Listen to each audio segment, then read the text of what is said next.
자, 이제 글자 한자 한자 좀 보면서 설명을 드리도록 하겠습니다. 지금 시간에 이제 쓴 거는 바로 이제 을령비에 대해서 이렇게 임서를 했는데요. 이 비는 그 후한 환제 때, 그러니까 153년경에 세워진 것으로 아마 현재 산동성 곡부의 공자묘에 예기비, 뭐 공주비, 사신비와 함께 있는 비문이기도 하죠. 어, 이 비의 서체 및 결자의 그런 특징을 보면 8분의 정통으로 꼽힐 정도로 아주 방정하고 근엄하며 어, 또 고륙이 고른 그런 균형을 이루어 아주 둥글고 모난 것이 모두 법도에 이렇게 맞았다라고 이렇게 설명들을 하고 있습니다. 이렇게 소박함을 풍기는 그런 어떤 내심 있는 그런 맛도 있는데요. 가로액 같은 경우 그런 어떤 필새가 조금 약간 아래로 향하고 있다가 이제 갑자기 꾹 눌러서 다시 위로 이렇게 펼치는 듯한 그러니까 사신비나 이런 예기비에 비해서 조금 좀 다른 그런 파책을 구사하고 있죠. 그래서 완만하면서도 어떤 굳센 그런 힘이 담겨 있고요. 점액은 아주 풍비하다 그러죠. 풍성하고 살찐 듯한 편이기는 한데 그렇다고 둔중해 보인다거나 그런 거는 없습니다. 그래서 근력이 아주 풍족해 보이고요. 파책의 꼬리를 모난 형태로 뽑은 것이 많아서 어떻게 보면 강직한 느낌을 많이 표현했다고 볼 수도 있을 거예요. 그래서 이 비에 대해서는 뭐 여러 평들이 많이 있습니다. 뭐 하속이라든가 뭐 이런 분들 같은 경우에는 뭐 가로액이 뭐 나는 듯 민첩하게 나아가서 날카로움을 가지고 있는데 그 가운데서도 뭐 엄숙하고 그윽한 기운이 넘쳐난다. 뭐 양수경 같은 경우에도 예서필법에 있어서 아주 정말 아름다운 그 비문이다라고 이렇게 표현을 했습니다. 어쨌든 구색함이 없고 넉넉하면서 아주 충실한 멋이 넘치는 그런 을령비를 잘 한번 임서해 보시는 그런 시간을 갖도록 하셨으면 좋겠습니다. 자, 그래서 지금 요 제가 임서한 부분은 거의 이제 앞부분에 있어요. 앞부분인데 보시면은 요자 사당묘자라고 그러죠. 우리가 보통 사당묘자가 나와요. 여기 보시면은 조심할 것 중에 하나가 바로 이 부분입니다.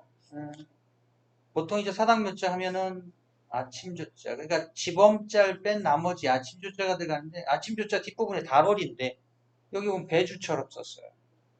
근데 해서에서도 그렇고 전서에서도 그렇고 이런 것들이 간혹 있습니다. 아주 그 예전에는 그 아침조자는 이게 풀이거든요. 여기 풀이 있고 여기 태양이 있고 또 여기 풀이 있어요. 여기 달이 있습니다. 원래 해와 달이라고 하는 것은 공존할 수가 없죠. 낮이고 밤인데 달과 해가 공존하는 경우는 이제 보통 이제 새벽 아침 전이죠. 그래서 해가 뜨면서 달이 지는 것을 표현한 자가 바로 아침조자예요. 아침조자 이제 전서에 보면 여기 약간 이런 글자가 있습니다. 사람이처럼 되어 있는 게 해돋을간자거든요. 아침조자에는 사실 해돋을간자에다 달월이 붙어서 해가 돋으면서 달이 사라지는 아침을 뜻하는 자였거든요. 근데 이게 이제 전서에서 보면은 이게 배주자로 표현이 있어요. 그러다 보니까 지금에 와서도 예서와 해서에서 간혹 이런 글자들이 보이긴 합니다. 그냥 참고로 하시면 될 거예요. 자, 그 다음 자가 이제 있을 유자입니다. 있을 유자 같은 경우는 순서가 이게 1번이고요. 이게 2번입니다. 그래서 보통 해서로 쓸 때도 이렇게 행서 쓰면 연결이 되고 이렇게 해서 있을 유자를 쓰는데요. 요 을령비의 특징 중에 하나가 바로 이 부분입니다. 이 부분이 조금 얇게 강하게 되다 살짝 얇게 돼서 이 부분을 붓을 살짝 들어서 빼주시는 거예요. 그 다음에 사신비에 비해서 이게 갑작스럽게 많이 올라옵니다. 그래서 이런 부분들을 처리를 잘 해 주셔야 될 거예요. 그 다음에 자를 보시면은 예의례자 이쪽에도 있고 이쪽에도 있는데요. 얘도 례자라고도 하고 예의례자라고도 하는데 이 위에도 있고 지금 여기 부분에도 있습니다. 근데 이 예의례자는 잘 보셔야 될 게 글자를 보시면 보일 시자에다가 보일 시 옆에 원래는 이게 풍성할 풍자죠. 이 풍성할 풍자는 이렇게 쓰는데 요자는 원래 고자로 쓰면 지금 여기에 나와 있는 이렇게 씁니다. 요자는 이제 그 콩두자 제기두라고 그러죠. 이제 제사 그릇 제기 위에 거기 있는데 여기에 산적 같은 것이 이렇게 풍성하게 얹어 있는 모습이죠. 그래서 요걸 갖다가 제단을 뜻하는 보일시자를 합쳐가지고서 제단에 아주 예스럽게 아주 예의 바르게 음식을 잘 차려서 올리는 거예요. 신에게. 그래서 예의의 내두 내자입니다.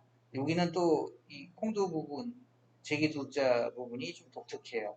입구로 이렇게 해서 이렇게 쓴 게 아니고 여기 보시면은 이렇게 처리를 했습니다. 그래서 이 부분이 좀 특징이 있다는 거 참고로 알아두시고요.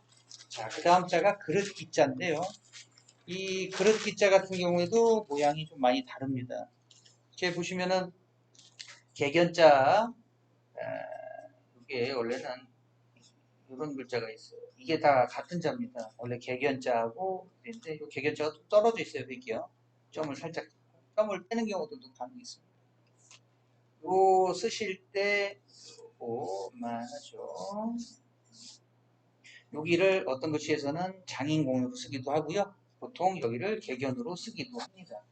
이거 두 가지 다 가능하시고요. 입구가 4개다 보니까 모양을 약간씩 조금 다르게 변화를 주시면 더 좋겠죠. 그 다음에 없음문자. 없음문자는 여기에 점을 쓰기도 하고요.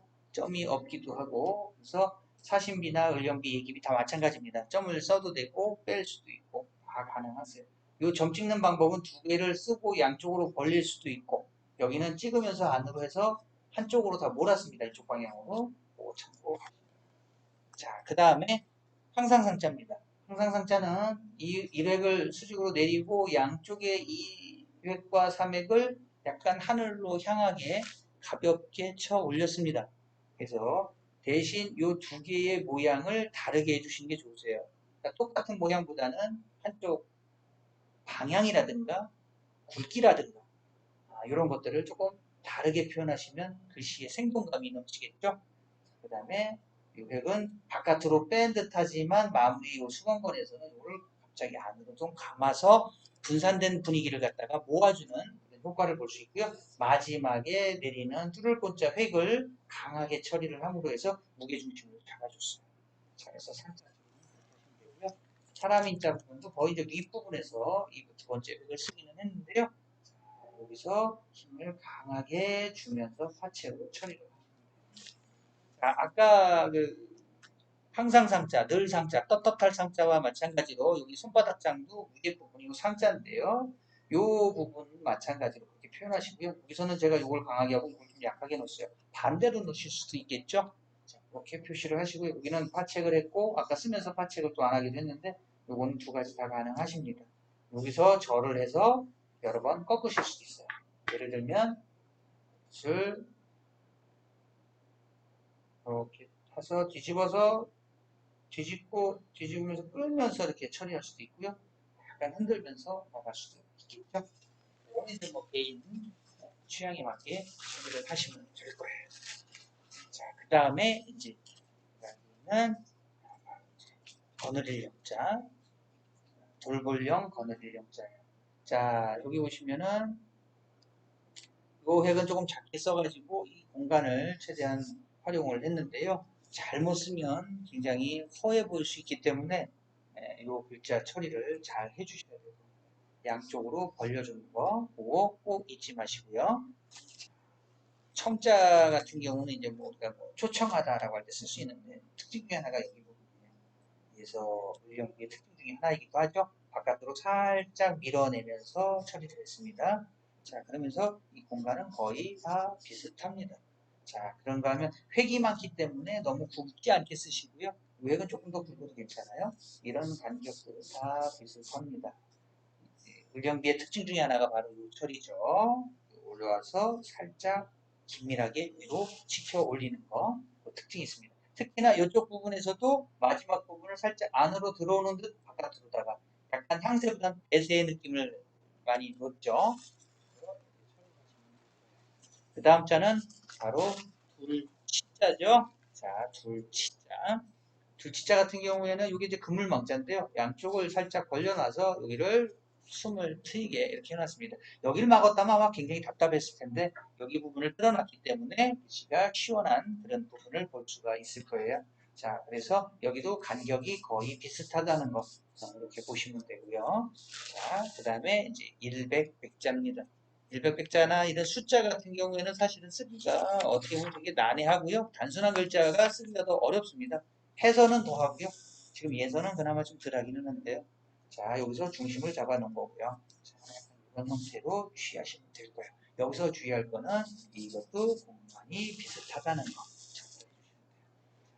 돌석자 같은 경우에는 이거 우리가 돌석으로만 알고 있잖아요. 이게 우리가 한섬지기, 뭐 만섬지기 할 때 쓰는 섬석자로도 쓰인다는 거 알고 계세요? 이게 섬석자 쓰입니다. 이게 열말, 용량을 뜻하죠? 열말을 뜻할 때 왜 쓰죠? 여기다 점을 찍기도 해요. 이 돌석자에 있습니다.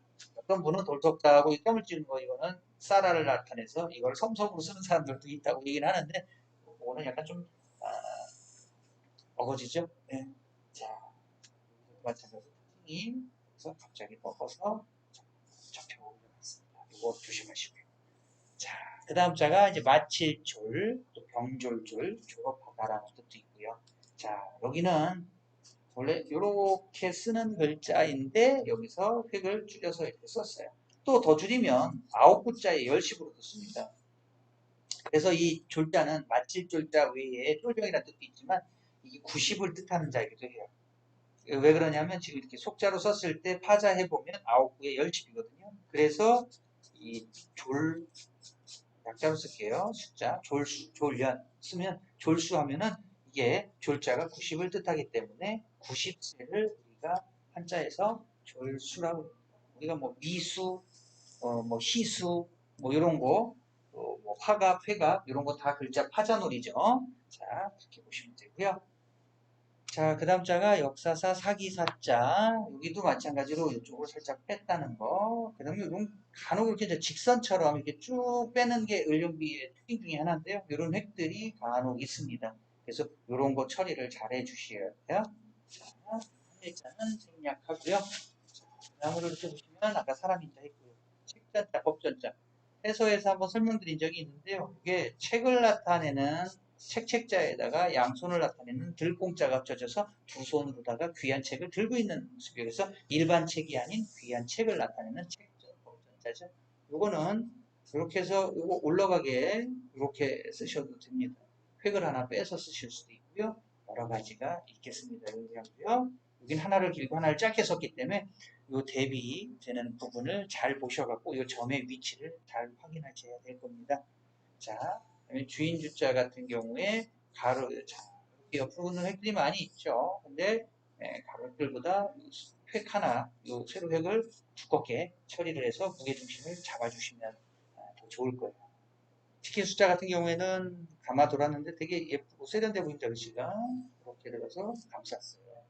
그리고 요 점은 요 중심을 향해서 올라가게 해서 쳐주시면 되고요. 여기는 약간 원필보다는 반필로 처리해서 쳐주시면 될 거예요. 요 부분을 그래서 살짝 딱 찍어서 붓을 끌듯이 쳐주시면 됩니다. 요 묘자 같은 경우도 아까 설명드린데요. 이렇게 안으로 들어갔다가 바깥으로 이렇게 살짝 나온다는 거, 이것도 들어갔다가 나오게 하는 거, 배세 잘 기억해 두셨다가 처리하시고요. 이 봉춘자 같은 경우에는 모양이 여기서는 이렇게 쓰지만 또 모양들이 되게 다양합니다. 초도 쓰고 진칠둔자에 나리를 쓰기도 하고요. 진칠둔자에다가 나리만 쓰기도 하고 열자 세 개에다가 이렇게 쓰기도 하고 이게 다 봉춘자의 변형인데 봉춘자가 숫자가 많습니다. 자, 춘추예요. 자, 이렇게 넘어가죠. 자, 여기서 획을 조심하셔야 됩니다. 을령기의 특징 중에 하나가 이 사선 처리 부분인데요. 자, 이렇게 해서 했을 때 보통 일반적으로 예서 같은 경우 이렇게 사신비 같은 경우 가마 들어가서 이렇게 처리를 합니다. 근데 이 을령비 같은 경우에는 여기를 칼날을 세워서 딱 떠내듯이 탁 찍어냅니다. 네. 그래서 요 획과 요 획 차이가 있죠. 이게 이제 을령비에서 많이 나오고 사신비에서 이거는 많이 쓰는데요. 요 차이가. 그리고 요 획도 마찬가지예요. 보통들은 그냥 이렇게 빼는데 여기는 살짝 찍어서 위로 올립니다. 체줍니다. 이건 상향할 때 많이 쓰는 자죠. 그래서 잔치향이라고도 하기도 하고요. 요자는 원래 그뭐 상향이라고 그래서 이제 충문 같은 데 많이 쓰죠. 보통 우리가 왜 상향 이렇게 씁니다. 잔치 향자인데 보통 뭐 적지만 흠양하옵소서라고 할 때 충문 맨 끝에 쓰는 말로 쓸 때 많이 들어가고요. 자, 어쨌든 요거는 누릴 향자하고 동자로 해서 이렇게 많이 써오고 있습니다. 자, 이제 마지막 줄이에요. 자, 아까 예자는 아까 했고요. 재물제자. 재물제자 같은 경우에는 이 부분이 조금 모양이 좀 다르죠. 보통은 이렇게 해서 제주제자처럼 이쪽으로 바깥으로 빼는데 여기서 이렇게 감아서 파임처럼 했습니다. 예서는 일자 일파 한 글자당 파임이 하나인데 이건 파임으로 본다기보다는 이제 획으로 그냥 보셔야 되기 때문에 빼쪽하게 빼기보다는 눌렀다가 살짝 감아들어서 띄워주시면 될 거예요. 날출자 같은 경우에는 이렇게 쓰실 때 요 매산자 두 개인데요. 잘 보시면은 요 처리에서 요 부분을 좀 작게 하고 요 부분을 더 크게 쓴 거예요. 그러니까 요거 비율을 잘 확인하셔서 처리하시면 되고요. 보통들 요걸 뭐 두 개를 같이 쓰는 경우도 있지만 여기서 이렇게 더 넓혔습니다. 이쪽 비고요. 그래서 하늘과 땅이 있는데 이 사이에 사람 중에 하늘에 더 가까운 사람이 왕이라는 거죠. 그래서 전서 같은 경우에도 소전 같은 거 쓸 경우는 약간 이 부분을 더 가까이 놨어요. 자, 사실은 임금왕자는 어떤 그 재정관이 갖고 있는 그런 형벌 기구를 뜻했다라고도 해요. 나중에 기회 되면 다시 한번 자세하게 설명을 드리도록 하고요. 자, 지금 나온 집갈자 아까 해서에서도 한번 나왔는데요. 자, 이거는 돼지 자가 이제 붙어 있는데 모양이 좀 독특합니다. 이거는 사신비 같은 경우에는 이걸 이렇게 해서 이렇게 자연스럽게 뺐는데 여기는 그대로 내려서 갑자기 여기를 짧게 놓고요. 이 방향이 다 이렇게 다릅니다. 그래서 요거 잘 보셔요. 그리고 이거에 여기에 맞닿지 않고 휘침해서 바로 파임을 연결해서 썼다는 거. 이런 부분. 근데 이 부분이 무거우면 안 됩니다. 이 부분은 되게 중요한 얘기인데요. 자, 가벼운 듯 밀어서 쳐주는데요. 이런 경우 가볍게 뛰다가 다시 누른다는 게 이게 이런 데서 필력을 많이 요하죠. 그 힘 빼고 힘 누르는 그런 부분들을 잘 보셔야 될 거예요. 자, 그 다음에 돈전자입니다. 우리가 전의 전체 가듯이 돈전자. 자, 세금자가 좀 독특해요. 여기 다 나눠놨어요. 그렇게 보시면 되고요. 이렇게 두 개가 이제 파임이 있기 때문에 아까도 일자, 일파 얘기했듯이 파임이 두 개인 경우에는 하나는 살짝 파임보다는 그냥 획으로 처리하시면 돼요. 아까 그 재물제자에서 우측 부분에 제주제자 표현한 것처럼 그렇게 해서 보시면 되고요. 자, 이 줄급자에서 신사변이 또 독특하죠. 이렇게 처리하고 이렇게 놓고요. 이걸 역으로 해서 이렇게 걷어서 놓기도 하고 간혹 어떤 학자들이나 서예가들은 여기서 이렇게 감아서 이렇게 들어가는 경우가 있어요. 자, 뭐 이렇게 쓰신다고 하니까 또 이렇게 쓰는 분이 또 있기도 하고요. 하지만 이제 이렇게 해서 이렇게 감아 들어가고 살짝 떼어서 이렇게 써주시도록 우리 회원들은 주의해서 써주셨으면 좋겠습니다. 자, 마지막 자예요. 개견자입니다. 개견자 이제 보통은 이렇게 했을 때 이거랑 이거랑 거의 맞추는데 이거는 맞추지를 않았어요. 특히나 뭐 사자 쓸 때도 마찬가지입니다. 이 을령비의 특징 중에 하나인데요. 또 이쪽 부분이 살짝 들었는데 이거는 약간 밑으로 해서 둔중하게 빼서 무게중심을 그래도 한쪽으로 쏠리긴 했지만 그렇다고 글씨가 어색해 보이진 않습니다. 그래서 개견자를 이렇게 처리를 했습니다. 자, 지금까지 시청해주신 분들 감사드리고요. 지금 설명드렸던 거 한자 한자 잘 꼼꼼하게 보시면서 이렇게 체크하면서 써주시고요. 오늘도 좋은 하루 되시고요. 감사합니다.